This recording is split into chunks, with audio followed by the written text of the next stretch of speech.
और अज्ञान अगर है तो वैराग्य चला जाता है अज्ञान से, क्योंकि उसको समझ नहीं पाते।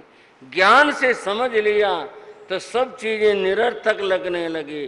क्षिप्र में तत् विनश्यति, इन सब का जो समय है वह क्षण क्षण का समय है। मैं अभी आपके सामने समय की बात कर रहा था और जैन आगमों में बताया जो समय है वो यहाँ पारिभाषिक अर्थ रखता है। पारिभाषिक अर्थ क्या है कि काल का सबसे छोटा भाग जिसके दो टुकड़े न हो सके उसको समय कहते हैं। मनुष्य ने समय को कैसे मापा, किस तरह से मापा? आज जो हमारे पास साधन है वे विज्ञान सम्मत साधन है, विज्ञान के द्वारा। पर ये है अपना में बड़ा मजे का, कैसे कैसे आदमी ने समय को मापा। बहुत पुरानी बात नहीं, बहुत पुरानी नहीं, हमारे से ऊपर वाली पीढ़ी के लोग समय को कैसे मापते थे। एक कटोरा लिया, कटोरे में छेद कर दिया, उस कटोरे को पानी के ऊपर रख दिया, थोड़ा थोड़ा पानी आने लग गया, कटोरा भर गया, तो इस समय का माप हुआ। कितना समय लगेगा? एक कटोरा भर। सुन रहे हो आप? यानी माप क्या था भाई, कितने देर में काम हो जाएगा? एक कटोरे भर में। हम कितने घंटे भर में? हम बोलते ना आज ये साधन था किसी जमाने के अंदर समय को मापने का। क्या? कटोरे में छेद कर दिया। अब उस छेद की भी समस्या थी, छोटा किया बड़ा किया, आखिर प्रामाणिक माना गया भाई ये वाला छेद इतना बड़ा हो और इतना बड़ा कटोरा अगर भर जाता है तो फिर उसका नाम दिया गया कितना कितना समय, एक कटोरा भर। आज हम घंटे मिनट से मापते हैं, पहले घटी और मुहूर्त से मापते थे। आज की बात करते हैं, एक घंटे में 60 मिनट होते हैं और एक मिनट में 60, बोलो भाइयों, 60 सेकंड होते हैं। हम सेकंड को महसूस भी करते हैं और पहचानते भी हैं। सेकंड को हमारे सामने सेकंड की सुई हो, हम पहचानते हैं ये 1 सेकंड का समय हो गया। 1 सेकंड, 1 सेकंड में 60 प्रति सेकंड होती हैं। 1 सेकंड में 60 प्रति सेकंड होते हैं। 1 प्रति सेकंड को हम नहीं पहचान सकते, पहचान ही नहीं सकते। हमारा ब्रेन सोच ही नहीं सकता इस बात को, ना हम देख सकते। आप कहेंगे क्यों नहीं देख सकते, क्यों नहीं पहचान सकते? 1 सेकंड में सुई पूरा चक्र लगा के आ जाएगी। हम जो देखेंगे ना वो पता क्या देखेंगे? हम सर्कल देखेंगे, हम ये टुकड़े नहीं देखेंगे। 1 2 3, ये सेकंड होगी ना। प्रति सेकंड के अंदर एक कहने भर में 60 पूरी हो गई। वो जो सुई घूमेगी वो हमारे को सर्कल में दिखाई देगी और प्रति सेकंड के बाद आगे की हम सोच ही नहीं सकते, ब्रेन पकड़ेगा ही नहीं, काम ही नहीं करेगा। और विज्ञान के पास में ऐसे स्टॉप वॉच हैं, ऐसी घड़ियां हैं आज जो 1 सेकंड के 1,00,000वें हिस्से को भी माप दें मशीन से, दिमाग से नहीं, अपने से नहीं, दिमाग से। ये विज्ञान के माप है। और ये भी जो मैंने कहा 1,00,000वां हिस्सा कुछ भी नहीं, इससे भी बारीक मामला है, इससे भी सूक्ष्मतम माप है। और पहले के माप की बात करता हूं, समय की बात बता रहा हूं। हम बोला करते और लिखा जाता है, बोला जाता था। 1 पल की बात है, कितने की? बोलो, ये पल क्या चीज है?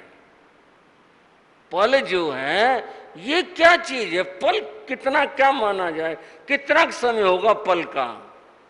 बंधुओं, हमारी आंखों के ऊपर ये जो रहती है इसका नाम पलक है। इसका नाम क्या है? पलक है। ये ऊपर से नीचे आती हैं, साफ करती हैं, अपने आप से स्वचालित हैं, ये आंखों को साफ रखती हैं, झपकती हैं। इस पलक का ऊपर से नीचे आना, इसका ऊपर से नीचे आना, इसको एक पल का समय कहते हैं। ये पल पलक से आया है। हम इतना जानेंगे, नीचे से ऊपर चलेगी पलक, पर वो गई आधे कब आई थी, यहां तक कब पहुंची, कब वापिस हुई, बस वापिस होना पता है। लेकिन इसके बीच में कि भाई ये कब कहाँ थी, आधे में कहाँ थी, कोई अंदाजा लगा सकता है? कर लेना कोशिश, कोई लगा सके तो, चाहे दर्पण देख लेना, कोई पता लगा सके तो। इतनी तीव्रता से होता है, जो एक पल का समय वो हमने यहां से लिया, यानी मनुष्य ने पलक से पल लिया, भाई इतना सूक्ष्म समय, इतना।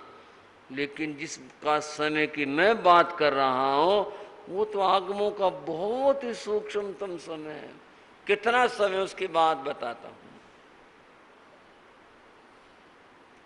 एक कोई युवा व्यक्ति है, बलिष्ठ है, बलवान है, वह एक कपड़ा लेता है और कपड़ा लेकर वह उसको फाड़ना चाहता। अभी शुरू नहीं किया उसने, केवल फाड़ने के लिए उसको पकड़ा है। और फिर किसी ने 1 2 3 किया, भाई तूने फाड़ना है। 1 2 3 किया और करते इसने एक झटका मारा। देखने वालों ने ये देखा कि वे 2 टुकड़े दिखाई दिए, वो बीच में कब था, कितना फटा, ये नहीं पता चला। एक झटके में इतनी शक्ति के साथ उसने काम किया, ऐसे कर दिया। इसका दार्शनिक चिंतन है वो ये कि कपड़ा ऐसे नहीं फट गया, कपड़ा धागों से बुना है। जब एक धागा टूटेगा, वो टूट चुका होगा तो दूसरा टूटेगा। अगर पहला धागा नहीं टूटा तो दूसरा नहीं टूटेगा। ठीक है भाई, ये बात है।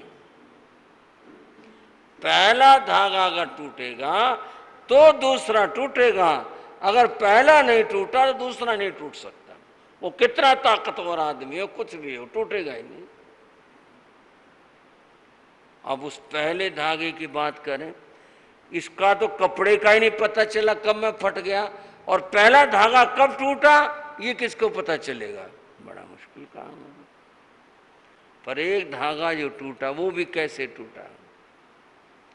धागा जो बना हुआ है वो छोटे छोटे रेशों से बना हुआ है। रुई के छोटे छोटे कण होते हैं, उनको रेशा कहते हैं। उनसे ये बना हुआ है, बटा हुआ है। एक धागे में बहुत रेशे होते हैं, बहुत रेशे होते हैं। उन रेशों में जब तक पहला रेशा नहीं टूटेगा तो दूसरा नहीं टूटेगा। पहला रेशा टूटे तो दूसरा टूटे, और दूसरा टूटे तो आगे टूटे, फिर जाके सारे रेशे टूटेंगे तो कहेंगे धागा टूट गया।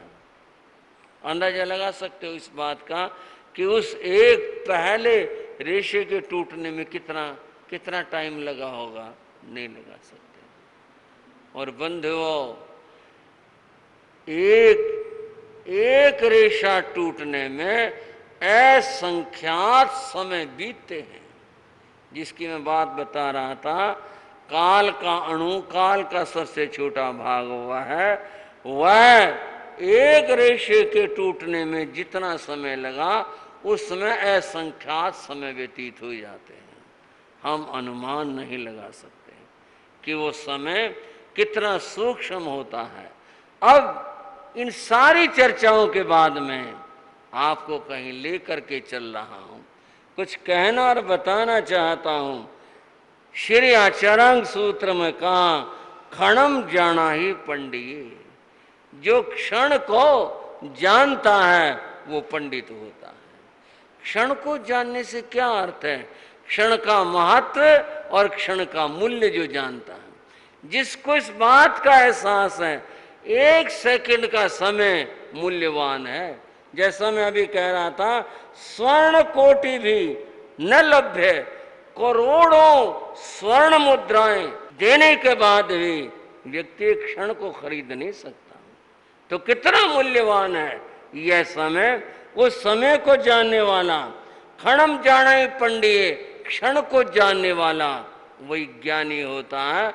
और जो क्षण को नहीं समझता, इसको बेकार समझता है, इसका महत्व नहीं जानता है, वह अज्ञानी हुआ करता है। अतएव क्षण को समझना जरूरी है। आपने कहानी सुनी होगी, विदेशी कहानी है। विदेशी हो चाहे स्वदेशी हो, बात समझने की है। किताबों की एक दुकान खुली थी, सुबह का समय था। दुकान का मालिक काउंटर पर बैठा हुआ था। एक ग्राहक आया, वो दुकान पर चढ़ा आया। उसने आते ही पूछा एक किताब का नाम, कुछ भी आप कह लें। उसने कहा वो किताब आपके पास होगी? बोले हाँ है, किताब है। उसने तभी किताब निकाली रैक में से और काउंटर पर रख दी। इसका क्या मोल है? दुकानदार ने कहा $1। $1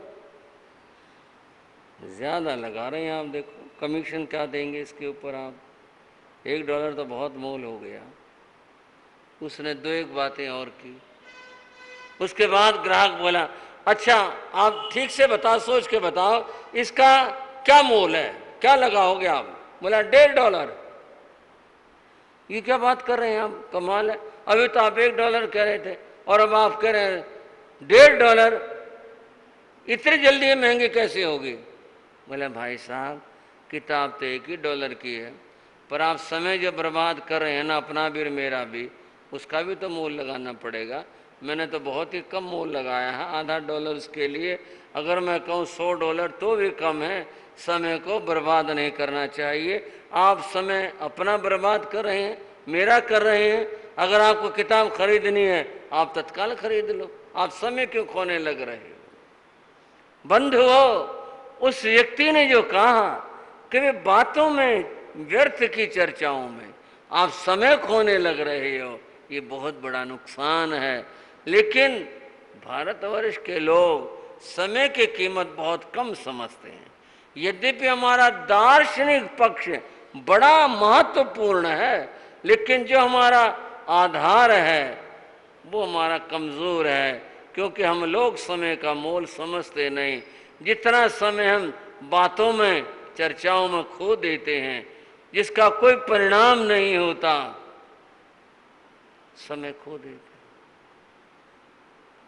2 महिलाएं बात कर रही थी। बहनों, ऐसा कुछ नहीं है कि मैं कोई बहनों की बात कर रहा हूं, ये तो वैसे एक बात है। 2 महिलाएं बात कर रही थी, और बात भी कहाँ कर रही थी? घर की देहली के ऊपर। एक बाहर खड़े थे, एक अंदर, दोनों बात कर रही थी। बहुत देर के बाद जब एक महिला, जिसका घर था, वो अंदर गई, उसके पति ने उससे पूछा,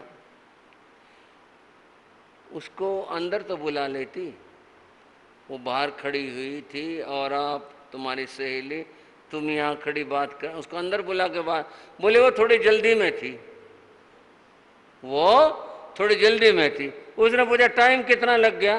बोला वो तो मैंने देखा नहीं। बोला मैंने देखा था, 1 घंटे से ज़्यादा टाइम लग गया। बात करते हुए 1 घंटे ज़्यादा लग गया। और वो कह रही थी वो थोड़ा जल्दी में थी, यानी अंदर आने का भी टाइम नहीं था। व्यक्ति समय को, उसकी कीमत को नहीं समझता और समय को खोता रहता है। जो व्यक्ति समय को समझ लेता है, वो जीवन का निर्माण करता है। जिसने समय को नहीं समझा, उसका मूल्य और महत्व नहीं जाना, वह व्यक्ति जीवन का निर्माण कभी नहीं कर सकता। एक ऐतिहासिक कथा है। ऐतिहासिक कथा यह है, एक नगर वधू थी, जिसको लोग वेश्या कहते हैं। उसका नाम वासव दत्ता था। उसका बहुत नाम था, वो बहुत प्रसिद्ध थी, वासव दत्ता। एक बार उपगुप्त नाम का एक भिक्षु, जो बौद्ध भिक्षु था, उपगुप्त उसका नाम था, वो भिक्षा के लिए जा रहा था। उसने दरवाजा खुला देखा और वह वासव दत्ता के घर में चला गया। वहां गया, वासव दत्ता ने उसे देखा, सोचने लगी पता नहीं ये व्यक्ति क्यों साधु बन गया, क्यों भिक्षु बन गया। इसके पास तो रूप राशि थी और ये तो घर गृहस्थी में रहता, क्यों साधु बन गया। होगी कोई मजबूरी इसकी, कोई लाचारी होगी। वासव दत्ता ने कहा भिक्षु बैठो यहां। उसने वातावरण देखा और वो समझ गया मैं ठीक नहीं आया। उसने कहा बैठो यहां। बोला नहीं मैं जल्दी में हूं। क्या जल्दी है, आप यहां बैठो, आप यहां भोजन करो, जल्दी क्या है। बोले नहीं मैं जाना चाहूंगा, मैं जल्दी में हूं। वो जाने लगा। वासव दत्ता ने फिर उसे कहा अरे रुको तो सही, बात तो सुनो। वो बोला मैं फिर लौट कर आऊंगा। भिक्षु ने कहा मैं फिर लौट कर आऊंगा। उसने पूछा कब आओगे, वासव दत्ता ने। भिक्षु बोला जब समय होगा, उपयुक्त समय होगा, तब मैं लौट कर आऊंगा। और वो चला गया। वासव दत्ता उसके बारे में सोचती रही, कैसा था, भोजन का निमंत्रण स्वीकार ही नहीं किया, बैठा ही नहीं। क्या दिमाग था इसका, क्या सूझ थी इसके पास में। चलो यूं कह के गया मैं फिर आऊंगा। हो सकता है आज इसको कहीं पर जाना हो, कोई जरूरी काम हो, देखती हूँ कब आएगा ये, कब कैसे होगा।